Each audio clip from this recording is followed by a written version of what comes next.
Saudações acadêmicas, caros estudantes da 12ª classe. Estamos cá a introduzir uma nova unidade temática que é a física atômica.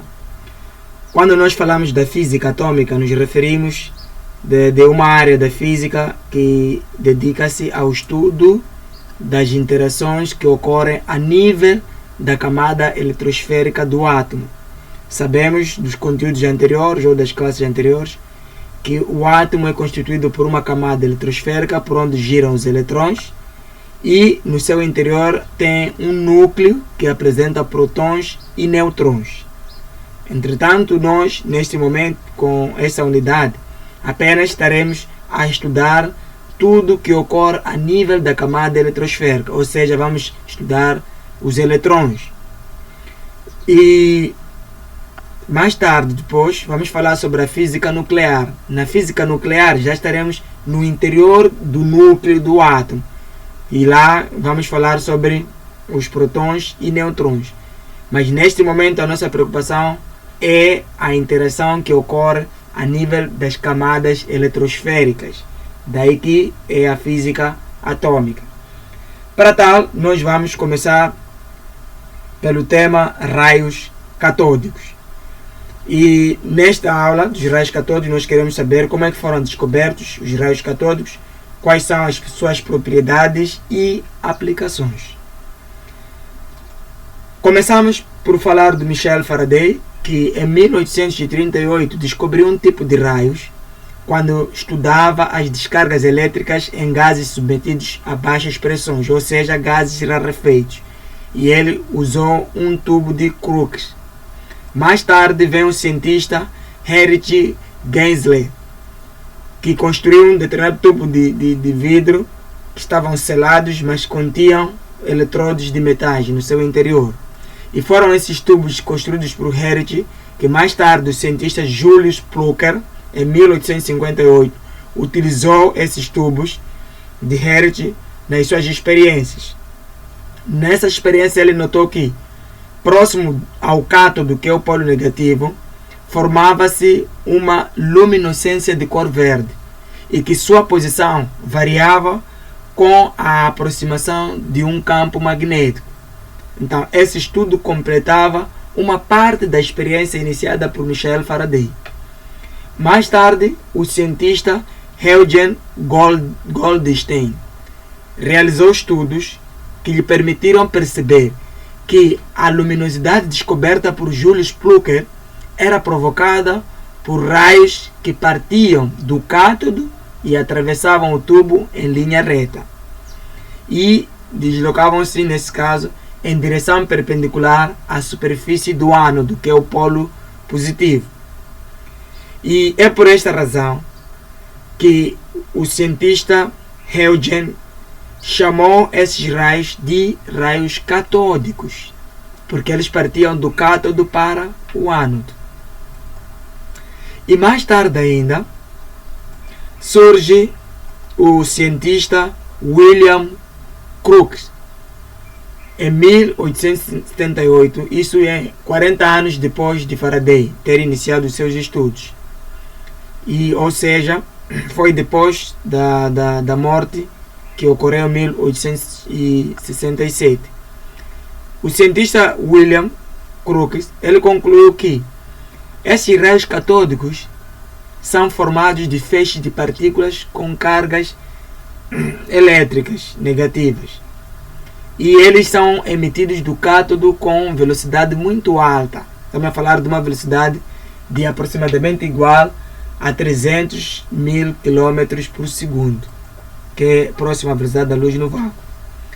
E em 1879, o cientista J.J. Thomson comprovou a teoria de William Crookes, tendo concluído que os raios catódicos emitidos eram as radiações desviadas pela ação de campos elétricos. Então, esses raios catódicos, como dizíamos, viajam com uma velocidade muito próxima à velocidade da luz no vácuo, de 3 vezes 10 elevado a 8 metros por segundo. A seguir, nós vamos ver como é que esses raios catódicos são descobertos. Então, começamos com o tema raios catódicos. Como podemos ver, a sua produção, através da figura, mostra um tubo de vidro contendo um gás no seu interior. E esse tubo é munido de eletrodos. Temos cá 2 eletrodos, em que temos o cátodo, que é a extremidade negativa, e o ânodo, que é a extremidade positiva. E ligamos nas suas extremidades por uma DDP, ou seja, fornecemos à extremidade dos eletrodos uma DDP, ou seja, tensão elétrica de alta voltagem. E deste modo, ao ligarmos a fonte externa, verifica-se que um feixe de eletrões provenientes do polo negativo, que é o cátodo, vai atravessar o tubo atraído pelo polo positivo, que é o ânodo. E a esse feixe de eletrões que atravessa o tubo, então dá-se o nome de raios catódicos. Os raios catódicos, deste modo, definimos como sendo feixes de eletrões que saem do cátodo para o ânodo devido à diferença de potencial. Assim, nós vamos ver quais são as propriedades dos raios catódicos. Primeiro, eles movimentam-se em linha reta no interior do tubo e eles provocam fluorescência em algumas substâncias, como é o caso das paredes de vidro de tubos de Crookes e substâncias com sulfato de zinco. Então foi através da descoberta dessa propriedade que foram utilizados os raios catódicos para a construção de lâmpadas fluorescentes. E a seguir temos que esses raios possuem energia cinética devido à sua velocidade. Como vimos, que eles viajam a uma alta velocidade próxima à velocidade da luz no vácuo. Então, se eles movem-se com uma velocidade, significa que possuem energia cinética. E sofrem deflexão, ou seja, sofrem desvios em campos elétricos e magnéticos. Então, significa que se nós aproximamos raios catódicos a um campo elétrico ou magnético, vai sofrer desvio. E eles, por fim, produzem raios X quando chocam com materiais metálicos. E, por fim, nós vamos cá ver as aplicações dos raios catódicos. Os raios catódicos são utilizados nos microscópios eletrônicos, são utilizados nos aparelhos de televisão, são utilizados nos osciloscópios, são utilizados nos monitores de computadores. E quando nós falamos de osciloscópios, são aparelhos que nos permitem fazer a leitura das oscilações provocadas pelas cargas elétricas durante o seu movimento. E quando falamos da aplicação nos aparelhos de televisão, está relacionado com a descoberta ou com a propriedade segundo a qual esses raios catódicos sofrem desvio perante um campo elétrico ou um campo magnético. Então, a essa propriedade permitiu descobrir que é possível aplicar em aparelhos de televisão ou então em monitores de computador.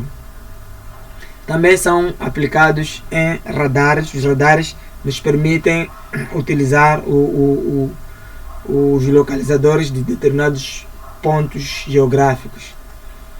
Temos ecografia. Quando falamos da ecografia, se tivermos uma mulher gestante, nós podemos conhecer o sexo da criança bem antes de nascer através da aplicação deste aparelho de ecografia. Então, o aparelho de ecografia usa os raios X, os raios catódicos. E, como dissemos nas propriedades, que esses raios provocam fluorescência, então também significa que tem uma aplicação na produção de lâmpadas fluorescentes. E também são utilizados em válvulas, assim como em amplificadores valvulados.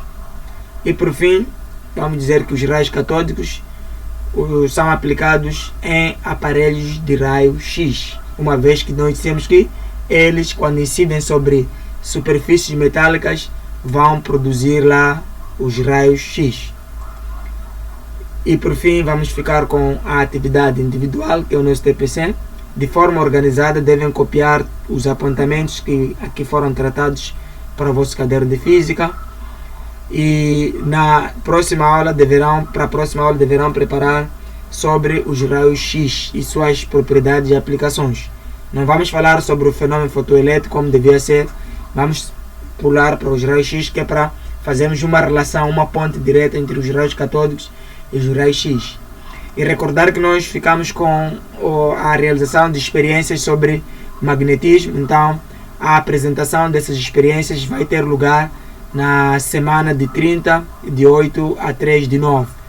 E devem basear-se nos 2 vídeos de experiências que eu enviei para vocês já há semanas, que é para poderem produzir um vídeo curto de máximo 4 minutos ou 5, máximo 5 minutos, que depois podem me enviar esse vídeo, que é para fazer a apreciação de cada experiência que vocês realizaram nas vossas casas.